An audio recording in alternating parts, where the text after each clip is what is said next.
voice inside. The grandsons spent the night. In the morning, I took them on an adventure around the trail. The trip took about an hour because we stopped and played with dinosaurs in the shade. When we arrived at home, my older grandson ran up to the porch while I unbuckled the younger grandson from his stroller. The older grandson knocked on the door. "Oh, I hear Kenzie," he said excitedly. Odd. Kenzie had been gone to her friend's house overnight and wasn't supposed to be back home yet. I stood up and looked at the house.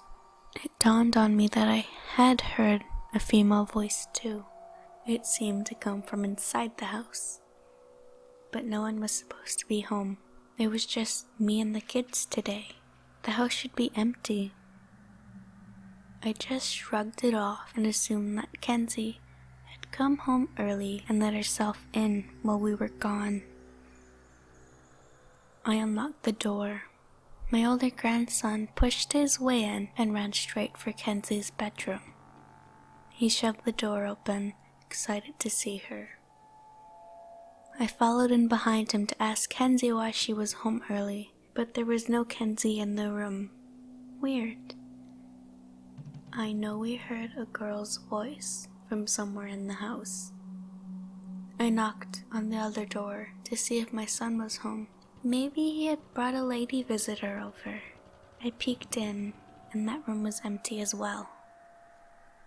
Apparently, the voice we had heard earlier had come from inside the empty house. Who or what the heck was it we heard answering my grandson's knock?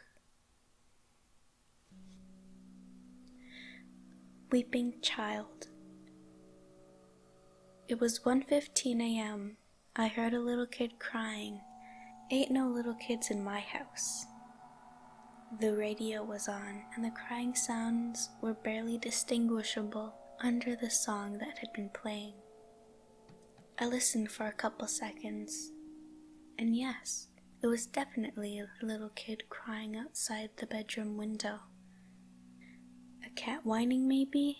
No, it sounded exactly like a little kid sobbing and trying to do it quietly.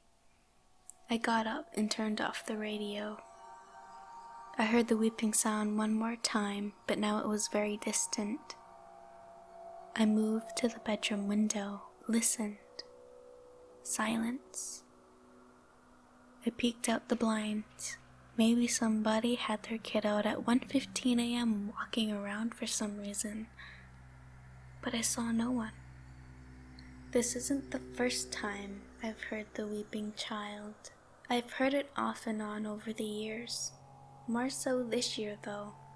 And each person living in the house has heard it one time or another. It always startles me because it makes me wonder if a child is crying outside. How did it get there? And why is he or she crying? Should I go out and investigate in the middle of the night?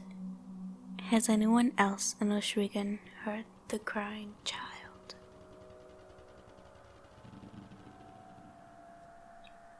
Triangular shadow.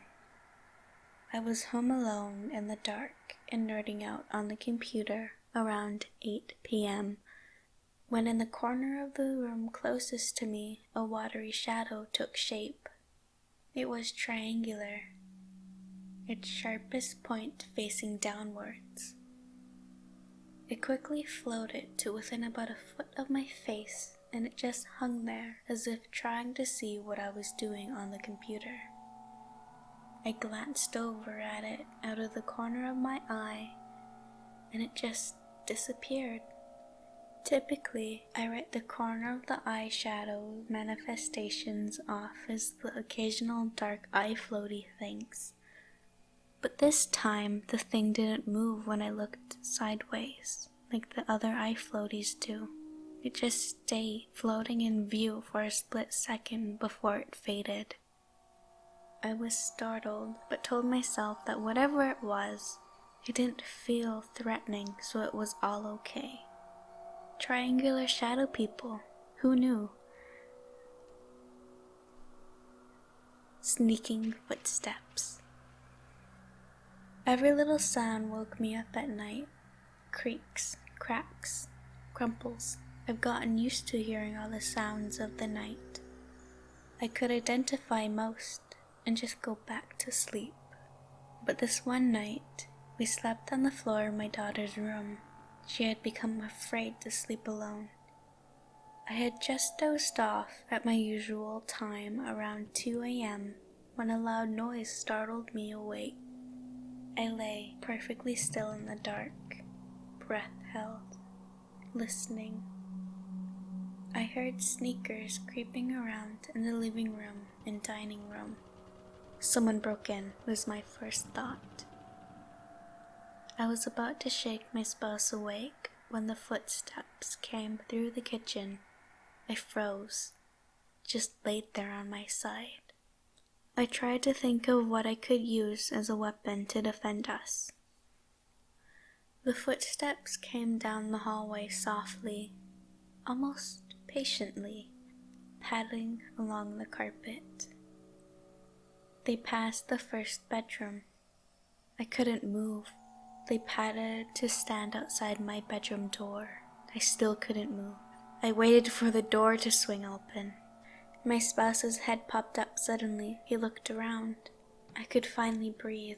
"You heard them too?" I asked. "Hear what?" he said as he sat up. "The footsteps. You heard them?"